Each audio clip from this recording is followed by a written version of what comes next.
안녕하세요. 소송의 세계 오세호 변호사입니다. 오늘 다룰 주제는 아동 청소년 이용 음란물을 소지한 죄입니다.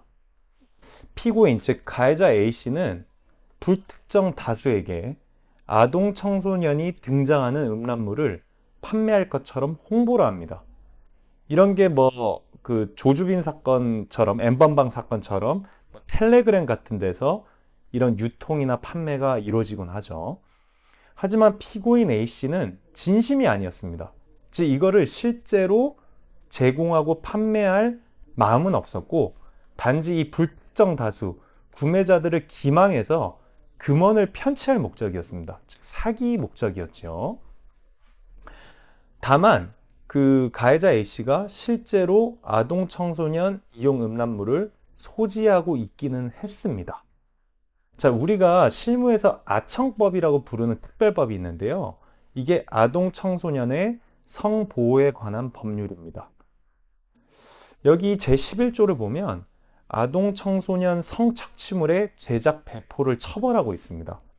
즉, 영리를 목적으로 아동 청소년 음란물을 판매하거나 이를 목적으로 소지하는 것을 처벌하고 있습니다. 자, 여기서 이 사건에서는 이 법조항의 해석이 쟁점이 됐는데요. 검사는 그 피고인이 영리를 목적으로 아동 청소년 이용 음란물을 소지했다는 혐의로 기소합니다. 제가 아까 서두에 말씀드렸지만 피고인이 실제로 판매할 의사는 없었지만 영리 목적은 있었죠. 사기를 통해서 돈을 얻어내려고 했죠. 그리고 실제로 소지를 하기도 했습니다. 그래서 검사는 이 피고인이 영리 목적도 있었고 소지도 했다는 혐의로 기소를 한 겁니다. 하지만 법원은 2심과 대법원 모두 피고인에게 무죄를 선고합니다. 그 이유는 이렇습니다. 아까 제가 보여드린 그 아청법상 처벌 조항의 해석에 따르면 영리를 목적으로 배포를 하거나 이를 목적으로 소지하는 행위를 금지하고 있다. 즉, 여기서 이를 목적으로가 영리를 목적으로와 같다, 다르다? 같지 않다고 본 겁니다. 이 앞단에 있는 이 전체의 목적이 있어야지만 그것을 소지죄로 처벌할 수 있다고 한 겁니다. 제가 좀 더 부연 설명을 드리면요. 즉, 이 소지라는 것은 앞단에 있죠. 영리를 목적으로 배포를 해야 되죠. 즉, 영리를 목적으로 배포할 목적이 있을 때만 소지죄로 처벌할 수 있다는 겁니다.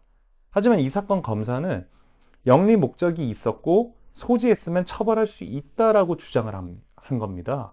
근데 법원은 영리 목적만으로는 부족하고 영리 목적으로 배포할 목적까지 있어야 된다라고 해석을 한 거죠. 이 사건 피고인은 배포할 목적이 있었나요?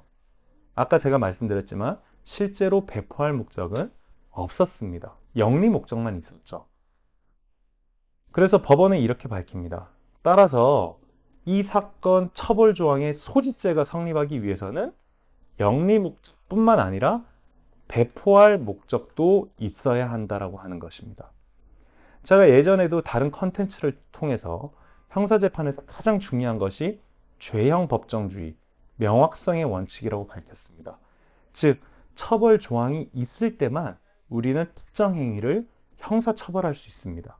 그리고 그 처벌 조항은 해석에 있어서 매우 명확해야 됩니다.